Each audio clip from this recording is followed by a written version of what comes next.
Artinya kita sangat siap untuk datang ke Jogja dan siap juga untuk datang ke Solo. Artinya ke Jogja kita akan mendesak rektor untuk menjelaskan dokumen-dokumen yang berhubungan dengan Jokowi yang saya katakan dalam berbagai video tidak dibayar 1 sen pun ya.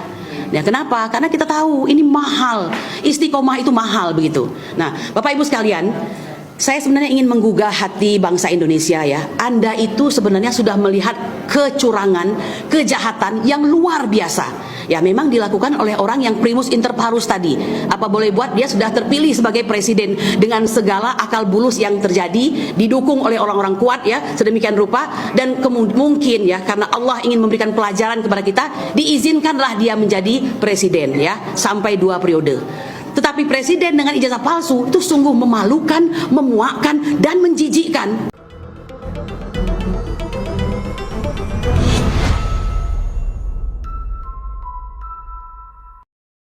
Polemik dugaan ijazah palsu Presiden Joko Widodo memasuki babak baru. Alih-alih menjawab keraguan publik dengan bukti sahih dan transparansi akademik, Universitas Gadjah Mada UGM justru terseret dalam kontroversi setelah seorang guru besar hukumnya menyatakan bahwa ijazah Jokowi asli tapi hilang. Pernyataan ini disampaikan oleh Profesor Dr. Markus Priyogunarto, SH, M.Hum Guru Besar Hukum Pidana UGM, yang mengklaim bahwa ijazah Jokowi pernah ada, namun kini tidak lagi tersimpan di arsip kampus. Menurut Markus, dokumen itu telah dibuat ulang. Namun pernyataan ini menuai kritik dari kalangan pakar hukum hingga aktivis masyarakat sipil. Pernyataan seperti itu bukan klarifikasi, tapi justru bentuk pembelokan substansi, kata seorang pengamat KUHP dan aktivis kebebasan berpendapat Damai Hari Lubis. Dalam hukum pidana, dokumen resmi tidak bisa sekadar diganti tanpa prosedur. Jika memang hilang, mana bukti laporannya? Mana berita acara kehilangan atau verifikasi forensik atas dokumen pengganti itu? Tanya Damai Hari Lubis. Damai Hari Lubis menyayangkan narasi Markus yang dinilai lebih membela kekuasaan ketimbang prinsip kebenaran hukum. Narasi ini berbahaya. Ia bisa mengacaukan logika hukum masyarakat, seolah semua bisa dijustifikasi lewat tafsir pribadi guru besar, bukan lewat mekanisme ilmiah dan hukum yang ketat. Damai Hari Lubis menilai UGM sebagai kampus kerakyatan harusnya berdiri di pihak transparansi dan akuntabilitas. Opini semacam ini justru memberi kesan bahwa kampus tunduk pada kuasa, bukan pada nurani akademik. Artinya kita sangat siap untuk datang ke Jogja dan siap juga untuk datang ke Solo. Artinya ke Jogja kita akan mendesak rektor untuk menjelaskan dokumen-dokumen yang berhubungan dengan Jokowi yang kita yakini bahwa dia tidak lulus ataupun skripsinya palsu dan ijazahnya pun palsu. Artinya konfirmasi pada saat 15 besok. Kemudian ke Solo, ya tentu kita akan menagih langsung kepada Jokowi, mana asli yang selalu digembor-gemborkannya itu dan nggak pernah keluar-keluar itu. Artinya kalau 2 ini kita telah dapatkan, maka kesimpulannya sudah jelas bahwa tangkap Jokowi dan adili Jokowi, lalu penjarakan. Kalau perlu hukum mati karena dosanya sudah sangat besar sekali terhadap bangsa, rakyat, negara Indonesia. Bang, sebagai Hal senada diungkap oleh tim pembela ulama dan aktivis, TPUA, kelompok masyarakat sipil yang sejak 2022 aktif menggugat legalitas ijazah Presiden Jokowi. Menurut mereka, klaim ijazah hilang tapi diganti tanpa dasar kuat justru memperkuat kecurigaan publik. Kalau memang hilang, mana arsip pembanding dari UGM? Kenapa tak ada pelibatan Pusat Studi Forensik Digital UGM untuk menelaah data digital yang sudah dipaparkan oleh pakar seperti Roy Suryo dan Rismon Sianipar? Ujar seorang aktivis TPUA. TPUA telah menempuh jalur litigasi dan non-litigasi atas dugaan pemalsuan dokumen, bahkan hingga ke Mabes Polri. Mereka mengklaim telah menyerahkan bukti digital forensik serta putusan pengadilan sebelumnya yang menguatkan gugatan mereka. tangkap Jokowi, tangkap Jokowi, saudara Jaya. Fungsi daripada universitas, ini saya lompat ya, fungsi universitas itu adalah menjaga kehormatan kejujuran akademik. Ya, mengapa harus dijaga? Jadi universitas itu berat tugasnya ya, menjaga kejujuran akademik, mengembangkan kejujuran akademik, sekaligus menghukum bagi yang melanggar kejujuran akademik. Hal ini sudah dibuktikan dan dicontohkan oleh Universitas Negeri Jakarta dalam perkara almarhum Nurul Komar yang tidak lain adalah pelawak dan juga pernah menjadi legislator ya. Jadi artinya seandainya ini dijalankan biasa saja, ada yang melanggar lalu dihukum, semua itu akan berjalan dengan biasa saja.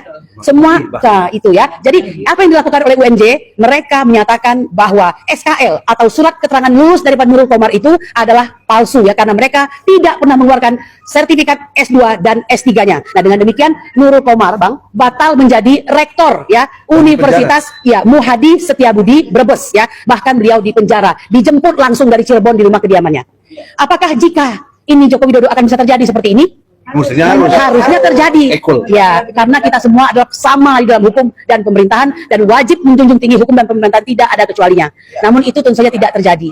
Bahkan kita melihat pihak UGM yang merupakan universitas tertua itu ya, hari ini rusak marwahnya di bawah kepemimpinan Rektor Opa Emilia. Saya berani mengatakan ini ya, karena apa? Universitas Gadjah Mada itu adalah universitas tertua pertama di Indonesia, didirikan setelah kemerdekaan Republik Indonesia tanggal 19 Desember 1949, yang harusnya tidak ragu-ragu ya, jika ada suatu katakanlah potensi kecurangan seperti ini, mereka lah yang nomor satu berkepentingan untuk melakukan penghukuman terhadap pelanggaran atas kejujuran akademik tersebut. Tapi yang kita lihat saling melindungi dan semakin hari semakin buruk, karena makin dilindungi makin kelihatan, dan sudah diceritakan tadi oleh Bang Egy maupun oleh Bang Rizal Fadila ya. Bapak Ibu sekalian, saya ingin mengatakan apa dari ini semua? Banyak bukti yang sudah berkembang terus, makin ditutupi makin menjadi-jadi ya. Terbaru kalau kami ya Bang Egy dan TPUA ini menggugat itu bukan ijazah UGM-nya ya, jangan salah, karena ini menyangkut strategi. Ya, seorang pengacara itu tidak hanya berani tapi juga harus smart. Bang Egy sudah membuktikan. Kami nggak mau menggugat UGM-nya. Kenapa? Karena yang paling penting sekarang SD, SMP dan SMA-nya bagaimana. Dan klien kami bisa memastikan bahwa itu semua adalah palsu. Ya, sudah lewat sidang. Kita bukan omong-omong, lewat sidang ya. Tetapi untuk membuktikan tidak bisa seperti yang Mbak Egy katakan tadi, dicomot ya kebebasannya, diambil kebebasannya dengan cara ditangkap. Ini menunjukkan bahwa sesungguhnya sudah ada kepanikan di sisi pihak Joko Widodo. Kalau Anda benar, mengapa sungkan? Kalau Anda benar, mengapa takut? Kan begitu ya. Nah, sering kali kita mendengar orang-orang mengatakan ini rombongan sakit hati, sudah lama kok diungkit-ungkit kembali, bahkan dia sudah menyelesaikan masa kepemimpinannya. Jangan coba-coba. Ini 10 tahun kepemimpinan. Dan jangan lupa, dari segala banyak hal itu, boleh dikatakan sesak napas kita jarang sekali menemukan hal yang membahagiakan selama kepemimpinannya. Nah, itu nggak usah jauh-jauh deh. 10 tahun itu, adakah surat utang yang ditantangannya?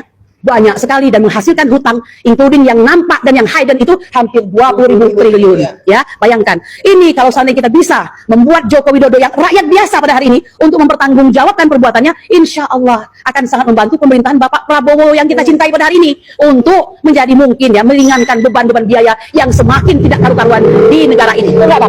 Ya, kenapa? Nah, jangan membuat rakyat dengan pajak. Gara-gara kasnya kosong, rakyat lagi yang disuruh membayar hutang Jokowi. Kalau kita buktikan ijazahnya palsu, maka kepemimpinan biaya 10 tahun itu adalah tidak sah, karena ijazah SMA-nya itu tidak sah. Ya, dengan begitu bisa masuk kuliah. Ya, dengan begitu bagaimana dia bisa masuk kuliah? Nah, itu tadi ya, kita ini saling bantu-membantu dalam kebaikan, dalam pembuktian ini. Kami bagian SD, SMP, SMA, tahu-tahu muncul ya pahlawan-pahlawan baru, yaitu Rismon Hasiholan Sianipar. Hormat untuk Anda dan tetaplah istiqomah, berani untuk menegakkan. Datang tanggal 15. Jangan omong-omong juga loh Bang, ya, sama-sama kita. Kami akan dengan sangat senang hati menerima Anda, bersama-sama kita datangi UGM dengan penuh perasaan good vibe, cinta kepada tanah air Indonesia ini. Betul? Nah, Bapak Ibu sekalian, saya ingin menambahkan sedikit ya untuk tambahan buat Bang Rizal Fadila tadi. Ternyata ada ulasan yang menuliskan sebenarnya siapa foto dan gambar yang ada di dalam ijazah tersebut ya. Nah, disinyalir itu adalah masih saudaranya juga yang bernama Dumatno Budi Utomo ya. Itu. Nah, nanti penjelasannya bagaimana bisa kita sampaikan nanti di depan Ibu Opa Emilia ya kan. Makanya ini perlu diuji kesemuanya ini. Bukan kalau ada orang menggugat lalu orang itu dihukum lalu dimasukkan penjara, bukan. Itu bukan cara-cara yang Pancasilais. Itu cara-cara kekuasaan. Sedangkan bangsa Indonesia ini negara restart, bukan mastad. Mentang-mentang kau jadi presiden maka kau seenak hatimu. Dan yang parah lagi, semua institusi seakan-akan berkelindan dan berjalin ya Bang ya untuk saling melindungi. Ini tidak boleh terjadi ya. Dalam kesempatan ini kami mengatakan, mari bersama-sama keterlibatan seluruh bangsa Indonesia, karena ini menyangkut nasib Anda. Kami semua ini ada good faith dalam diri kami. Mestinya Pak Polisi terima kasih dong. Wah, Bang Egy dan anak buahnya ini semuanya ibu-ibu luar biasa ini, nggak dimodalin, ya mohon maaf, nggak dibayar. Tenang Pak, Allah saksi kami, nggak dibayar. Ya, kami ini berjalan sendiri, mak-mak ini bawa makanan sendiri ya. Cinta kepada negara ini, cinta kepada anak cucu kami, cinta kepada anak cucu Bapak Polisi. Ya, jangan dikira kami ini penjahat, jangan. Kami ini benar-benar mencintai bangsa ini karena kami ingin negara ini ada setelah tahun 2030. Jadi apa yang diramalkan oleh Gospel dari buku yang dibaca oleh Bapak Prabowo itu tidak akan terjadi. Ya, Indonesia akan ada 1000-2000 tahun yang akan datang dengan vibaran ya, betul ya, dengan ketuhanan yang Maha Esa di dada. Itu yang membedakan kita dengan negara-negara yang lainnya.